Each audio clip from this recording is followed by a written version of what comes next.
Sénégal Belgique déjà ban lecture naka nga xalaatee ni match bi noonu lañ ko war a aborder. En fait c'est une équipe prenable moi là où je vous parle technique c'est une équipe prenable boo xam ne mën nañ leen gagner.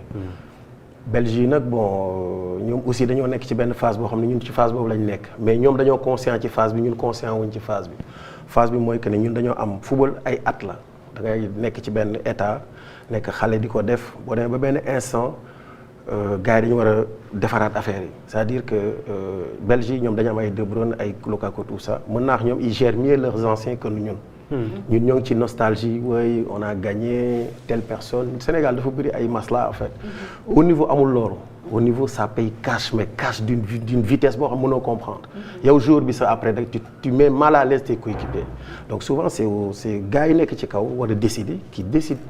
En fait décision dafa war a am nit da ngay décider tout ça tey boo gisee Lukaku il a pas eu le temps de jeu en championnat mais le gars il le fait rentrer et il est décisif et il est content donc entre jour boo xam ne tey xam nga ne xel la ne t'as dépassé l'âge 35 ans à partir de 35 ans ça commence à être compliqué ak niveau boo mën a am nag ci àdduna à partir de 35 ans ça devient compliqué il y a que Messi qui fait des miracles sinon tout le reste ils sont dans des problèmes. Messi sax moom day dox du dox. te Messi 5 sprint la am ci match bi. donc bokkul léegi nag ñun suñu staff technique c'est là de se réorganiser Sadio mënatul di daw ba ci poto corner di défendre ci arrière latéral droit. c'est impossible Sadio il est efficace moom da nga koy jox trois occasions mu dugalal le 2 yi.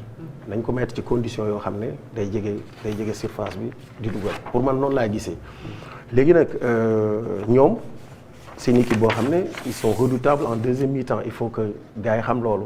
donc ñun qu'on fasse beaucoup attention sur cette partie du match. ba pare man je trouve que l'équipe est court physiquement. l'équipe sénégalaise. waaw je trouve que l'équipe est court physiquement c'est-à-dire que.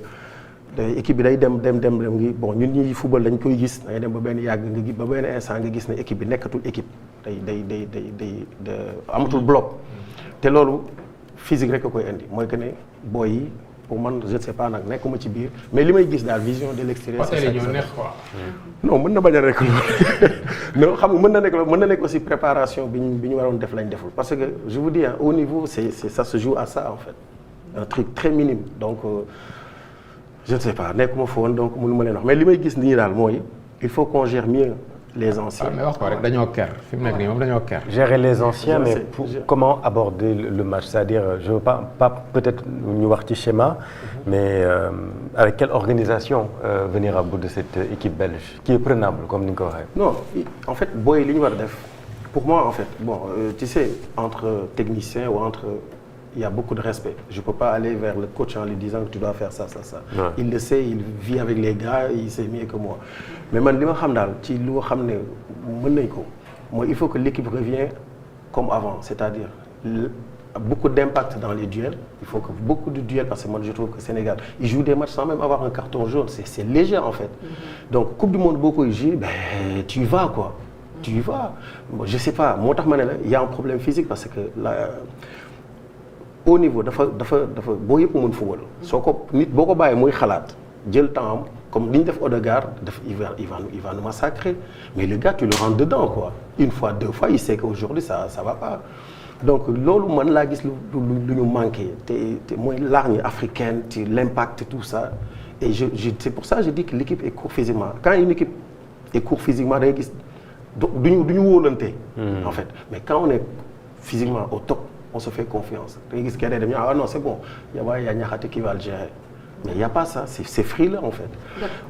donc suñu la déggee ci gàttal c'est un peu comme si da ngay rejoindre la majeure partie des Sénégalais qui pensent qu'aujourd'hui on devrait plus favoriser la jeune génération les mettre au devant certes comme ni nga ko waxee Sadio c'est quelqu'un koo xamante il est décisif importance am ci biir match bi am na ci solo. bon Adja en fait. Pour moi, t'as Sadio qui a quand même fait ce qu'il devait faire, en train de le faire, comme Bokandé l'a fait, comme El Hadj l'a fait, comme lui il est en train de le faire et peut-être demain un autre gamin va prendre le flambeau pour monter. Football noonu la. Voilà ku nekk da ngay def tey aujourd'hui moo ngi fi li ñu war a def mooy li ko desee ñu jariñu ci loolu nag techniciens yi ñoo koy def man du ma ci wax dara parce que du sama wàll fi mu toll nii. su ma ci nekkoon am naa lu ma ciy wax mais pour le respect de Pape et de tout le monde je préfère ne pas y mais am na nu ñu war a organiser woo ñun ñëpp ci football lañ nekk xam nañ ko am na neneen nu ñu war a organiser woo ba Sadio va courir moins et va être plus décisif. Ba pare bon c'est pas question de jeunesse, juste jeunesse. L'expérience aussi fait partie du foot. Mais tey Koulibaly, s'il avait le temps de jeu qu'il devait avoir, on ne serait pas parlé de ça parce qu'il serait à la hauteur. En fait ni ma leen mën a wax rek mooy gis nañ jour boo amul compétition ce club boo ñëwee ci équipe nationale di jouer c'est comme en fait tu marches sur des œufs doo taxaw. C'est-à-dire que nit bu accéléré rek da lay romb yow da ngay mel ni comme en fait t'as 20 kilos sur toi. te loolu ñun ñi nekkoon ci terrain dañ ko xam Pape xam na ko bu baax a baax. Donc pourquoi faire ça? Il faut juste prendre Koulibaly, dire que voilà, t'as pas eu tant de jeu. Aujourd'hui, je t'amène, tu es un leader, c'est vrai, mais pour moi, l'erreur du plus grave, je ne sais pas comment il a fait sa sélection, mais c'est d'avoir sélectionné 3 axes centraux ou 2 qui ne jouent pas. Ça, c'est une erreur fatale en fait, parce que une équipe se base sur une solide défense centrale. Et cette défense centrale, moi, je mets le fondement au cœur. Moi, goal.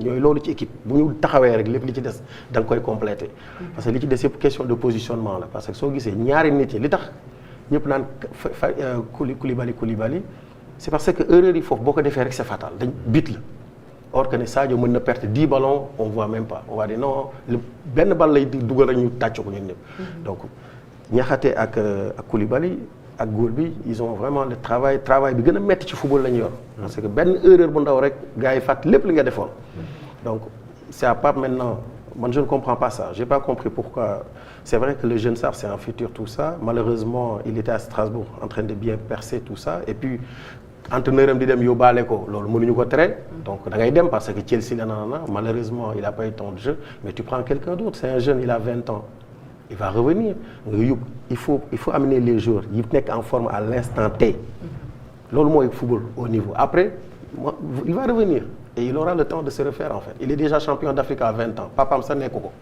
donc pour moi c'est comme ça en fait voilà c'est comme ça il faut tracer en fait amul sentiment voilà au moment que tu es comme ça les choses vont bien se xoolal Deschamps il amène que les joueurs qui sont en forme jëlal sélection Deschamps yi depuis ba mu nekkee tête de l'équipe nationale France ba tey du jël jour bu jéewul au niveau du ko baale nekkal ku la neex nag du la baal da ngay fay cash en fait.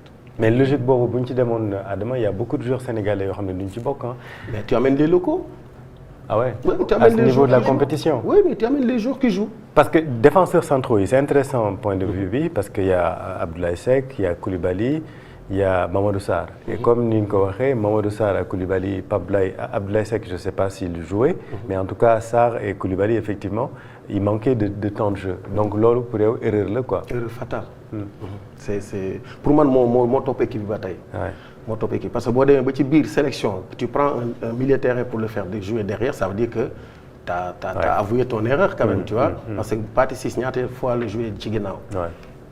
yaa ngi dégg xam nga man terrain mën naa ci juum ci place yi ba mu des place boobu. non lu ma la ci wax rek téye. parce que c'est sa place la. voilà c'est l'endroit où je peux dire Pape là da nga juum. léegi yeneen yi mën nañ ci waxtaan wala moom am na foo xam ne bu wax man damay noppi mais fii mën naa ne ko fii da ngaa juum parce que en fait yow mënoo comprendre défenseur central bu taxaw yëpp taxaw sérénité bi muy jox est-ce que yaa ngi seetaan France. yaa ngi gis Opam match yi muy def. il assure l'équipe. Opam Mécano ouais. il assure l'équipe loolu mooy voilà moog beneen booy bi. da leen ni ñii dañoo football saison bi yëpp. da nga leen di raw suñu daw dàq la nangu bal bi nag loolu lañ amul. peut-être que voilà xam nga souvent Sénégal dafa xaw compliqué parce que da nga gagné Coupe d'Afrique ak ay nit. da nga gagné Coupe d'Afrique ak ay nit. c'est agréable ay boy lañ ngeen dund lu nice nga war a ñëw rek ne doo dem c'est chaud. mais il faut le faire. waaw mais quand même Pape dans l'histoire war na mën a xam ne tamit avenir am lay jouer ah il y a perdre et perdre bu dee dafa def ay choix yoo xam ne baaxul ñu éliminer ko loolu tamit dafay am ay conséquences pour moom. mais c'est un jeune entraîneur aussi bu ñu ko fàtte bu ñu fàtte ne c'est un jeune coach il peut se tromper aussi pour man mën na juum te juum te mën na arriver à tout le monde donc coach la boo xam ne jox nañ ko équipe locale mu gagné jox nañ ko équipe A mu gagné c'est pareil.